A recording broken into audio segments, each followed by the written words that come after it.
The tribunal chamber smelled of oiled stone and old brass, and Dale Koss had been standing in the witness box for 11 minutes before anyone asked a question worth answering. "Ryder Koss." Adjudicator Thesson's voice carried the practiced weight of someone who had sentenced men for 40 years. She looked down from the raised bench through a pair of half-moon reading lenses, her expression cut from the same basalt as the walls. "You are charged with willful dereliction of a lawful extermination order. You were given command authority to put down the fire-breather designated Cathari 7. Instead, you sheltered the creature for 9 weeks, permitted it to nest inside a civilian structure, and presented falsified mortality reports to the Regional Fire Authority. How do you answer?" Dale's hands were steady at his sides. He'd rehearsed this moment for 3 days and found that rehearsal made no difference. "I answer that Cathari 7 is alive," he said, "and that I would do it again." The gallery muttered. There were 40-odd people in the chamber, regulators in their slate uniforms, a handful of journalists from the Valley Press, 2 veterinary consultants who had refused to make eye contact with him since the arraignment, and in the far back corner, a clutch of locals from the Greenville settlements who had lived under the extermination order's shadow for 2 years. Dale knew most of them. He'd eaten in their kitchens and inoculated their livestock dragons and carried their hatchlings when the winter fevers hit. None of them would look at him now. "Let the record show," Thesson said, "that the writer admits the charge." She turned a page in her folio. Her coadjudicators, a retired warden named Breck and a civilian zoologist named Dr. Eyre, sat on either side. Breck's face was closed. Eyre was writing something, pen moving fast, jaw tight. Dale couldn't tell whose side, if any, the zoologist was on. "We'll begin with the timeline," Thesson said. "Ryder Koss, you were assigned to the Greenville extermination on the 14th of Longmark. Is that correct?" "Yes." "You had been a bonded rider with the 2nd Highland Wing for how long?" 18 years. "And your mount, the Dragon Salhain, she served with you throughout." Something tightened in Dale's chest. He kept his face level. "She did." "When you arrived in Greenville, what was the condition of the target animal?" Dale looked past the bench, past the tall, narrow windows where morning light slanted across the flagstones in bright columns. For a moment he was back on the ridge above Greenville, the wind carrying the smell of pine resin and sulfur, Salhain's wing beat a steady percussion behind him as they descended into the valley for the first time. "Cathari 7 was a mature female," he said, 62 years old by scale ring count. She'd been classified as a rogue fire breather after destroying a grain depot and 2 fencing runs in the lower pastures. The regional authority flagged her as a Category 3 threat, uncontrollable, dangerous to human settlement, recommended for immediate put-down. "And that was your assignment?" "Yes, I was to locate her, confirm the classification, and execute the extermination within 30 days. Thesson made a notation. "What happened when you located the animal?"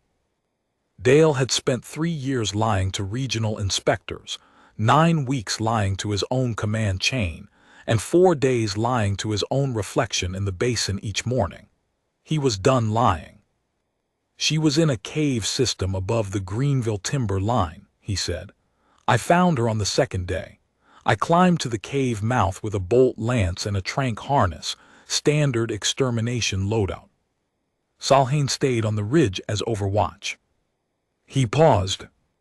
"I went in expecting a rogue. I found a mother." The gallery shifted. Thesson's pen stopped. "Cathari 7 had a clutch," Dale said. 4 eggs. 3 were cold dead weeks before I arrived. The 4th was alive, but the shell was cracked and the embryo was exposed. It wouldn't survive another night without thermal support." He took a breath. The mother was wrapped around the clutch. She hadn't eaten in what I estimated was 3 weeks. Her scale pattern showed deep nutritional stress, and her flame sacs were depleted to the point where she couldn't generate enough heat to incubate the surviving egg. That was why she'd attacked the grain depot. She wasn't rogue. She was starving, trying to fuel her furnace long enough to keep her last offspring alive. Silence in the chamber. Breck leaned forward slightly. Dr. Ayer's pen had stopped moving. "I want to be clear," Dale said. "I did not decide in that moment to defy the order. I am a writer. I have executed extermination commands before.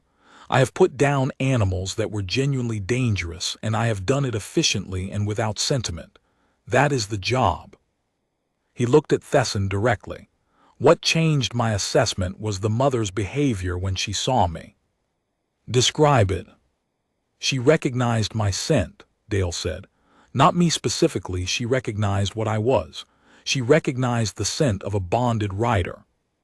Dragon saliva, scale oil, thermal ash, the markers that saturate a rider's skin after years of service. She could smell Salhain on me."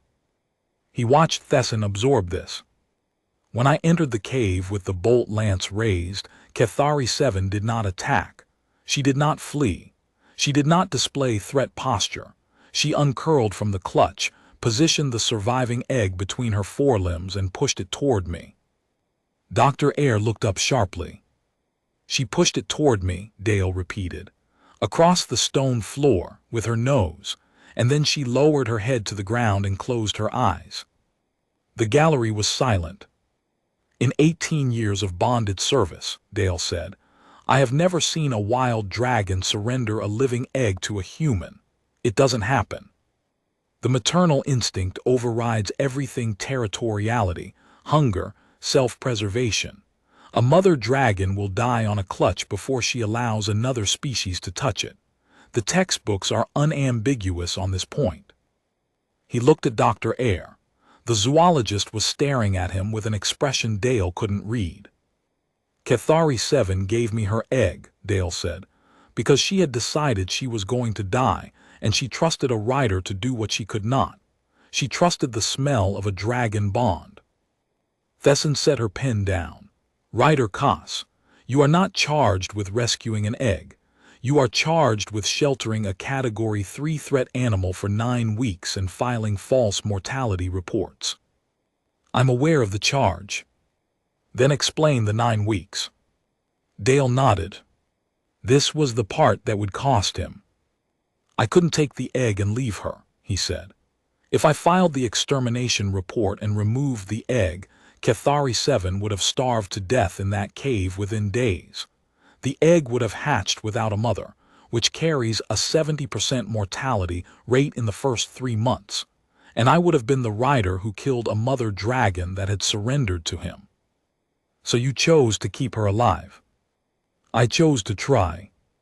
"How?" Dale looked at his hands. The left one was missing 2 fingers, the ring finger and the small finger, taken cleanly at the second knuckle.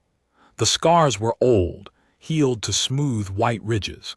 He'd told every inspector who asked that they were training injuries. None of them had looked closely enough to see the cauterization pattern. "I brought her food," he said. "Every day for the first 3 weeks, I carried game from the lower forest to the cave. Deer mostly, and river fish when I could get it. Salhain helped me hunt. She'd drive the herds, and I'd field dress the kills and carry them up the switchback. It was enough to stabilize the mother's condition, but her flame sacs were still depleted. The egg needed constant thermal support, and she couldn't provide it." "What did you do?" "I built a fire cradle, stone-lined, insulated with clay and wool. I kept the egg in it at night while she slept, maintaining the temperature manually with charcoal and banked ash. During the day, she could warm it with body heat." "For 9 weeks." "For 9 weeks." Thesson exchanged a look with Breck, and the false reports. "I filed 3 mortality confirmations over that period," Dale said. "The first stated that Cathari 7 had been located and dispatched by Bolt Lance, with the remains incinerated per standard disposal protocol. The second and third were follow-up verifications confirming no secondary threat in the area." "You lied to the Highland Authority." "I did. To protect a Category 3 fire breather. To protect a mother who had surrendered her child to me." Breck spoke for the first time. His voice was dry, stripped of affect. Ryder Koss, you've served 18 years. You hold the Ashmark Commendation. You have a clean disciplinary record. You understand that a conviction on these charges carries mandatory separation from the wing, forfeiture of pension, and a minimum of 2 years in a regional holding facility. I understand. And you maintain that you would do it again. I do. Breck sat back. Thesson turned to the gallery. We'll hear from the prosecution's veterinary consultant, Dr. Maren Hythe. Please take the stand. Dr. Hythe was a tall woman in her 50s with gray-streaked hair pulled back in a working knot. She wore field boots under her consultation coat, and there was scale residue on her cuffs. She'd been in the animal pens that morning. She took the witness position with the unhurried ease of someone comfortable in courtrooms. Dr. Hythe, Thesson said, you examined Cathari 7 after she was discovered by the inspection team. What was her condition? Stable but compromised, Hythe said. Nutritional deficiency consistent with prolonged fasting, partially corrected by recent feeding. Flame sacs at approximately 30% capacity, recovering. Scale pattern showed new growth over stress fractures she'd been healing. The surviving egg was viable 48 hours from natural hatching. In your assessment, was Cathari 7 dangerous at the time of examination? No. The word hung in the chamber. Can you elaborate? Cathari 7 displayed no territorial aggression, no threat posturing, no fire response. She allowed the inspection team to approach and examine the egg without resistance. She showed a pronounced calm response to human proximity, which is atypical for a wild adult female. What do you attribute that to? Hythe glanced at Dale. Habituation to a bonded rider, 9 weeks of sustained contact with a human who was providing food, maintaining the incubation environment, and based on the behavioral markers, I observed engaging in direct physical contact with the animal. Scale grooming, specifically. The ventral plates showed grooming patterns consistent with hand buffing, which is a trust-building technique used in juvenile dragon rehabilitation. You're saying Ryder Koss was grooming a wild Category 3 fire breather. I'm saying he was caring for her, Hythe said quietly, and she let him. Which tells me more about her temperament than any classification file. Thesson paused. She looked at Dale. Ryder Koss, did you groom Cathari 7? Yes. Why? Because she was in pain, Dale said. Her ventral scales were cracked from lying on cold stone for weeks. The stress fractures were infected. I cleaned them with salt water and buffed the dead scale tissue by hand, the way I would for Salhain. You treated a wild dragon the way you treat your bonded mount. I treated a living creature that was suffering. Thesson turned back to Hythe. Doctor, in your professional opinion, was the original Category 3 classification warranted? Hythe was quiet for a moment. No, she said.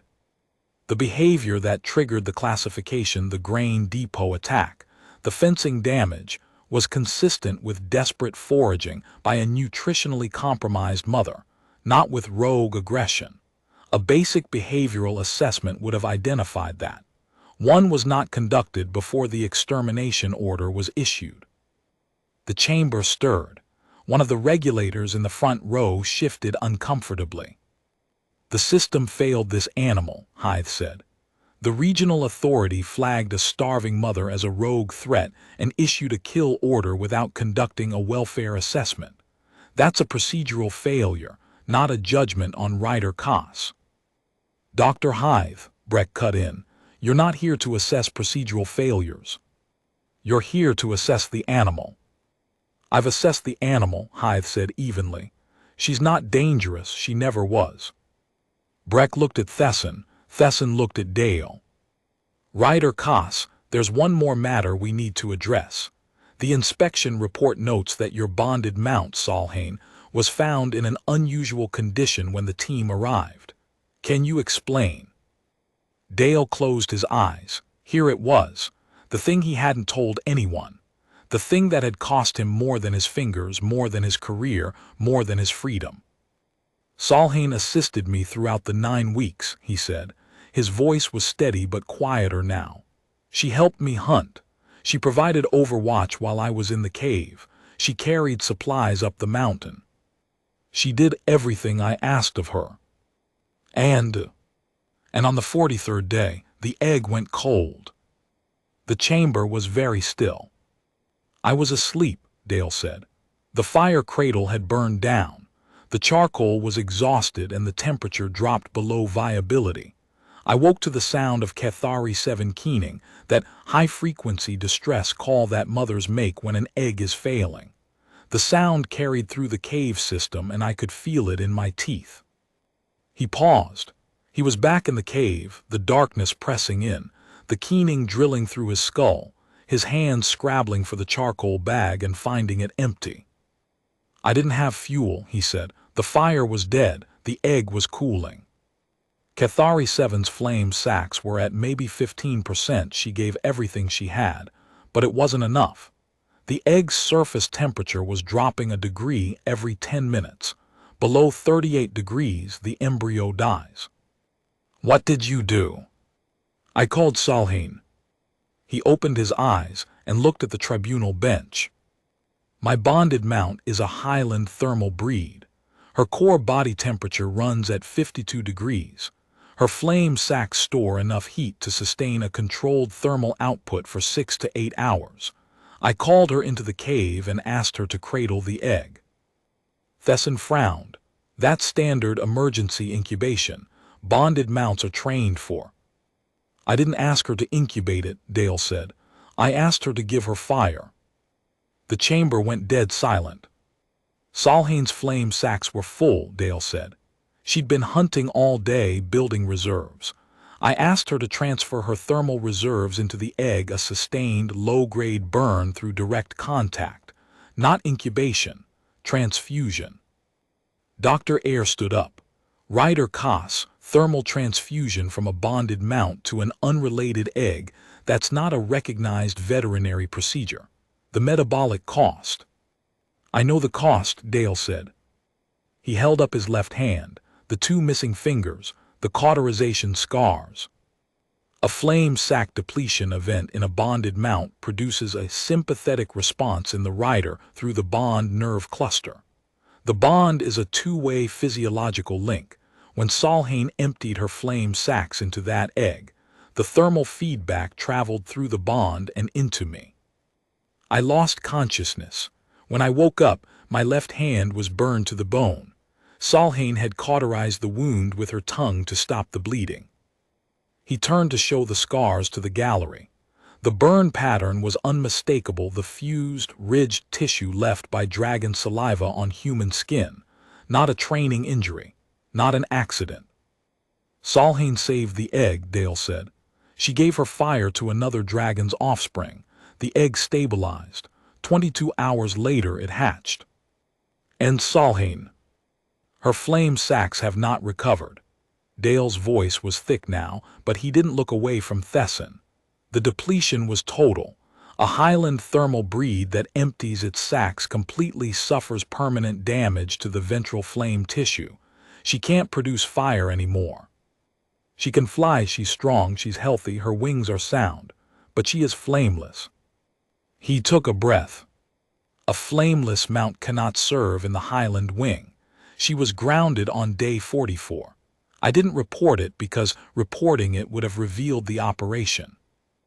The chamber was so quiet that Dale could hear the scratch of Dr. Eyre's pen, which had started moving again fast, almost frantic, covering the margin of a page with notes.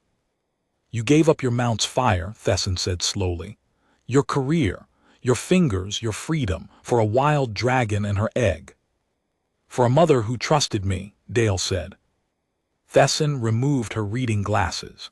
She set them on the bench beside her folio and rubbed the bridge of her nose with 2 fingers. Dale had been in front of enough senior officers to recognize the gesture. It was what people did when the prepared script no longer applied. "I'd like to call a recess," she said. "Before you do," Dr. Eyre said, standing again, "I'd like to enter an observation into the record." Thesson looked at her. "Proceed." Eyre walked around the consultation table and stopped in front of the witness box. She was close enough that Dale could see the scale dust on her coat was fresh green-black, edged with copper. She'd been with Cathari 7 that morning. "I examined Cathari 7 at dawn today," Eyre said, "as part of the ongoing welfare assessment. The hatchling is healthy, 6 weeks old, developing normally. The mother is recovered to 80% nutritional baseline and is producing flame again." She paused. "When I approached the cave, the mother was awake. The hatchling was asleep on a folded wool blanket that Ryder Koss had placed in the nest. The blanket was saturated with his scent, sweat, salt, the markers of sustained human proximity. The hatchling was curled around it." Eyre turned to face the tribunal bench. "When I entered, Cathari 7 stood. She positioned herself between me and the hatchling, standard maternal guarding, but she did not display threat. She lowered her head and exhaled a low-frequency contact call, not a warning, a greeting, the same frequency that bonded mounts use to acknowledge a familiar rider. She looked at Dale. She has bonded to him. Not through the formal imprinting process, not through the wings training protocol, through 9 weeks of being fed and groomed and kept alive by someone who had every authority to kill her and chose not to." Dale felt something crack inside his chest. He held it together. "There is one more thing," Eyre said. "I went to the ridge where Salhain is pastured. She is, as Ryder Koss described, flameless. She cannot serve. By wing regulation, a flameless mount is retired to a breeding facility or, if breeding is not viable, euthanized." Dale's jaw tightened. He knew the regulation. "Salhain was not alone on the ridge," Eyre said. "When I arrived, Cathari 7 was there. She had left the cave for the first time since the hatchling was born and flown to the ridge where Salhain was grazing. The 2 dragons were lying side by side. Their wings were overlapping. The chamber was absolutely still. In draconic social behavior," Eyre said, "wing overlap is a pair bond display. It indicates deep trust and mutual recognition between 2 individuals. It is never observed between unrelated dragons. It has never been documented between a wild dragon and a bonded mount." She looked at Thesson. "Cathari 7 recognizes Salhain as the dragon who saved her egg. The wild mother has formed a pair bond with the mount who gave her fire. This is, to my knowledge, the first recorded instance of cross-population bonding in draconic behavioral science." She stepped back from the witness box. "You are being asked to sentence a man for creating something that has never existed before. I wanted the tribunal to understand what it is considering destroying." Thesson was quiet for a long time. The morning light through the windows had shifted, the bright columns moving across the flagstones as the sun climbed. Dust motes hung in the beams. Somewhere outside, a dragon called a long, low note that reverberated through the stone walls and faded. "Ryder Koss," Thesson said at last, "I'd like you to show the tribunal your hand again." Dale held up his left hand, the missing fingers, the fused burn scars. The ridge of cauterized tissue where Salhain had sealed the wound with her tongue, her own body failing as she poured her fire into a stranger's egg. Thesson studied it for a long time. Then she looked at Breck. Breck looked at his hands, which were folded on the bench in front of him. His expression had changed. The professional neutrality was gone. In its place was something older and rower, and Dale realized with a start that Breck was a former rider. There were scale oil stains on his cuffs, the kind that never fully washed out. "Let the record show," Breck said quietly, "that the witness has presented evidence of physical harm sustained through the bond sympathetic response during a thermal transfusion event. I am requesting that Dr. Eyre's behavioral observations be admitted as a formal exhibit." Thesson nodded. "So noted." She turned back to Dale. "We are going to recess for 40 minutes. When we return, I am going to ask you one more question, and I want you to think carefully about your answer. Not because it will determine the verdict that is the tribunal's responsibility, but because I want to understand something." "Ask it now," Dale said. Thesson looked at him. For the first time in the proceeding, her expression was not judicial, it was human. "Why didn't you ask for help?" Dale stared at her. Of all the questions he'd prepared for the legal arguments, the procedural defenses, the moral justifications, this was the one that found the wound. "Because I knew what would happen if I did," he said. "I knew the regional authority would not reclassify her. I knew the wing would not authorize a rider to shelter a Category 3 animal. I knew the veterinary board would not approve a thermal transfusion from a bonded mount to a wild egg. Every correct procedure, every proper channel, every right thing to do led to the same outcome. The mother dies, the egg dies, and I file a clean report." He looked at his ruined hand. "I couldn't ask for help because the system doesn't have a procedure for mercy. It has procedures for classification, extermination, disposal, and reporting. It does not have a procedure for a mother who pushes her last living egg toward a stranger and closes her eyes." The chamber was silent. "So I did it alone," Dale said. "Solheim and I, we kept them alive, not because we were brave, because there was no one to ask." Thesson picked up her glasses. She put them on. She looked at her folio for a long time. "Recess," she said, 40 minutes. The gallery rose. People moved toward the doors in clusters, whispering. The regulators filed out first, then the press, then the locals. Dr. Hythe gathered her files and left without looking at Dale. Dr. Eyre lingered, writing in her notebook, then followed. Dale stood alone in the witness box. The chamber emptied around him. Through the tall windows, the morning light was full and bright, illuminating the flagstones, the empty benches, the brass fixtures on the adjudicator's table. Dust motes turned slowly in the beams. He heard wingbeats. He turned toward the windows. The chamber was on the second floor of the regional courthouse, and the windows faced east, toward the valley. Through the glass, he could see the ridgeline above Greenville, and on the ridge, two shapes. Solheim, her slate-gray scales dull without the inner fire that had once made them shimmer, her body still powerful, her wings still vast, but the light that had burned behind her eyes for 18 years now banked to something quieter. She stood on the ridge with her head raised, facing the courthouse. Beside her, touching wing to wing, was Kethari 7. The wild mother was darker, deep green-black, her scales edged with the copper striations of the Highland breed, her body scarred from years of solitary nesting and failed clutches, and one desperate raid on a grain depot that had nearly cost her everything. She was looking toward the courthouse, too. Between them, barely visible against the green-black of the mother's flank, a small shape moved. The hatchling. 6 weeks old, copper-scaled, its wings still too soft for flight, stumbling on the ridge grass with the unsteady grace of something brand new. It tumbled against Solheim's foreleg, and she lowered her head, the flameless dragon, the one who had given everything, and nudged the hatchling upright with her nose. Dale watched from the window. His left hand ached in the old way, the phantom weight of the missing fingers, the memory of fire traveling through the bond and into his body like lightning through a wire. He pressed his hand against the glass. The stone was cold. The sun was warm.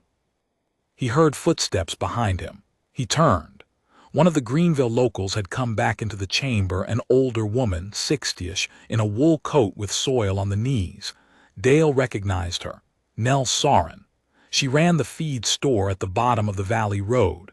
She'd been the first person to report the grain depot damage, the first person to demand the extermination. She stopped 6 feet from the witness box. Her expression was complicated anger and shame, and something else warring in the lines of her face. "I didn't know," she said. Dale looked at her. "I didn't know she had eggs," Nell said. "I didn't know she was starving. I just knew something was killing my stock feed and I wanted it gone. I filed the report and I expected someone to handle it. I didn't ask what handling it meant. Dale said nothing. The air woman, the zoologist, she came to my shop this morning. She showed me photographs of the hatchling. It's... Nell stopped. She pressed her lips together. It's very small. It is.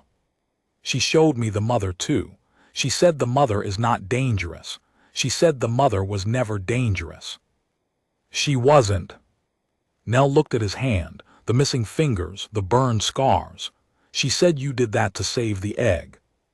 Salheen did it, Dale said. I just asked her. Nell stared at him for a long time.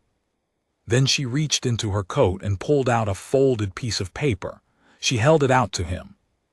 I wrote a letter, she said, to the tribunal. 26 people in the valley signed it. We're asking them to drop the charges. Dale took the paper. It was heavy, the kind of stock used for formal petitions. He unfolded it. The handwriting was careful, the kind of deliberate penmanship that people used when they wanted to be taken seriously. We, the undersigned residents of the Greenville settlements, hereby petition the Regional Tribunal to dismiss all charges against Ryder Dale Koss. We acknowledge that the original extermination order was issued at our request, based on incomplete information. We further acknowledge that Ryder Koss, at great personal cost, corrected an error that we initiated. We request that Kethari 7 and her offspring be granted protected status under the Heritage Compact, and that Ryder Koss be permitted to serve as their designated warden. 26 signatures. Every readable name was someone Dale knew: farmers, shopkeepers, the school teacher, the postmaster, the old couple who ran the way station at the head of the Valley Trail.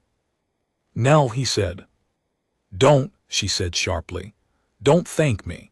I'm the one who called for the kill.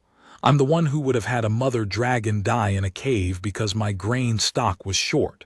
You don't thank the person who lit the fire. You thank the person who put it out. She turned and walked back toward the gallery doors. At the threshold she stopped and looked back. Your mount, she said, the gray one. She was at the ridge this morning when I walked up. She looked at me. She looked right at me, Ryder Koss, and I have never in my life felt so seen by something that wasn't human. She left. Dale stood in the empty chamber with the petition in his hand. Through the windows, the sun was climbing. On the ridge, the 3 dragons were still visible, the gray, the green-black, and the tiny copper shape between them. He folded the petition carefully and put it in his coat pocket. Then he sat down on the witness box bench and waited for the tribunal to return. When they filed back in, Thesson's face was different. The judicial mask was still there, but underneath it something had shifted, the way bedrock shifts when water finds a new path. She took her seat. Breck and Air took theirs. The gallery filled. The regulators, the press, the locals, Nell Soren in the back row now, arms folded, expression set. This tribunal is reconvened, Thesson said. Before we proceed to deliberation, I have been informed that a public petition has been submitted requesting dismissal of charges. I have also received a supplementary report from Dr. Ayer regarding the behavioral observations she described earlier. She paused. I have one final question for the writer. Dale stood. The light through the windows was at its brightest now, the full morning sun flooding the chamber, turning the brass fixtures gold and the stone walls warm. Ryder Koss, your Mount Salheen gave her fire to save a stranger's egg. She is now flameless. She cannot serve. Under wing regulation, a flameless mount that cannot serve and cannot breed is scheduled for termination. Dale's heart hit the floor of his chest. Are you aware of that regulation? I am. Have you made any arrangements regarding Salheen's status? I have requested a waiver. It was denied. Thesson looked at him over her glasses. What do you intend to do? Dale looked at the window. On the ridge, Salheen's silhouette was still visible, the gray scales, the quiet eyes. The wings that had carried him through 18 years of service, through storms and fires, and the thousand small moments of trust that made a bond, and then one impossible act of mercy that had cost her the thing that defined her kind. "If this tribunal sentences me," Dale said, "and I am separated from the wing and sent to a holding facility, I cannot protect her. I have written to every authority I can think of. I have petitioned the breeding registry, the veterinary board, the Heritage Compact office. Every answer is the same. A flameless mount has no classification that permits continued life. The regulations don't have a category for a dragon who gave her fire away." He looked at Thesson. "You asked me why I didn't ask for help. This is why. Because the system that governs these animals does not have a word for what Salhain did. It has words for service, breeding value, combat readiness, and disposal. It does not have a word for sacrifice." The chamber was silent. "I intend to do whatever it takes to keep her alive," Dale said. "If that means I serve a sentence and she waits on that ridge and the wild mother guards her until I come back, then that is what happens. If the tribunal has the authority to grant an exception, any exception, under any statute, I am asking for it." He held up his left hand one more time. The scars, the missing fingers, the mark of a bond that had burned through his body to save a life that the regulations said didn't matter. "She gave her fire for someone else's child," Dale said. "I am asking you to let her keep her life."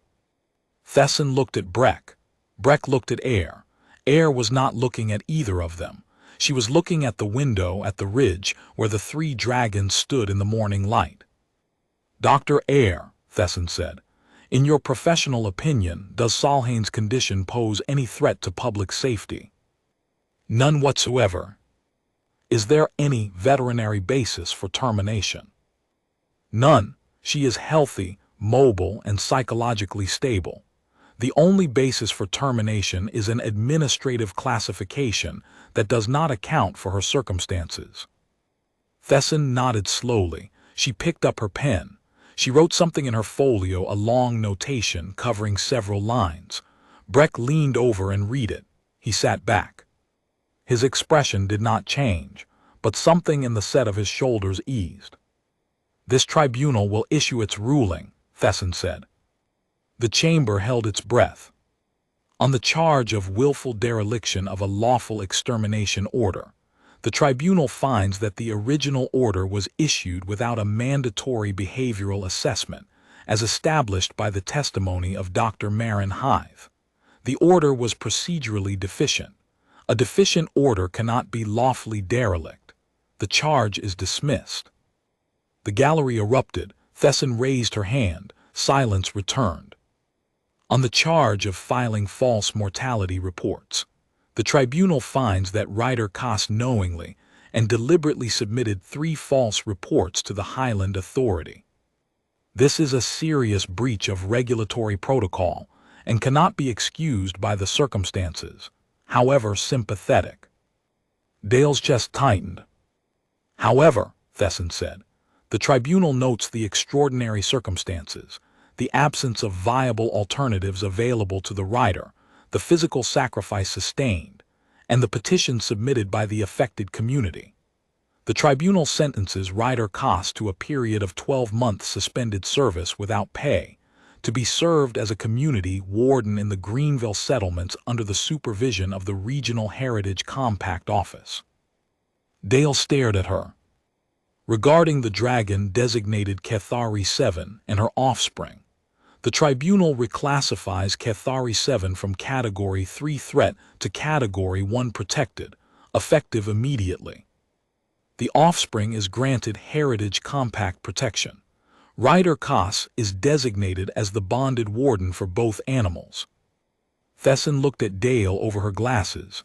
Her expression was still judicial, but her eyes were not. "Regarding the mount designated Salhain, the tribunal finds that current wing regulations do not provide an appropriate classification for a flameless mount, whose condition resulted from an act of interspecies preservation. The tribunal therefore directs the veterinary board to create one." She set her pen down. "Salhain is reclassified as a heritage companion. She is to remain in the care of Ryder Koss for the duration of her natural life. The termination order is vacated. The chamber broke open. The gallery was on its feet. Nell Soren was standing in the back row with her hands pressed to her mouth. Dr. Eyre was writing furiously, pages turning under her pen. Breck was sitting very still with his hands folded on the bench, and the scale oil stains on his cuffs caught the light, and he was nodding once slowly, the way old writers do when something is finally right. Dale stood in the witness box. He was looking at the window.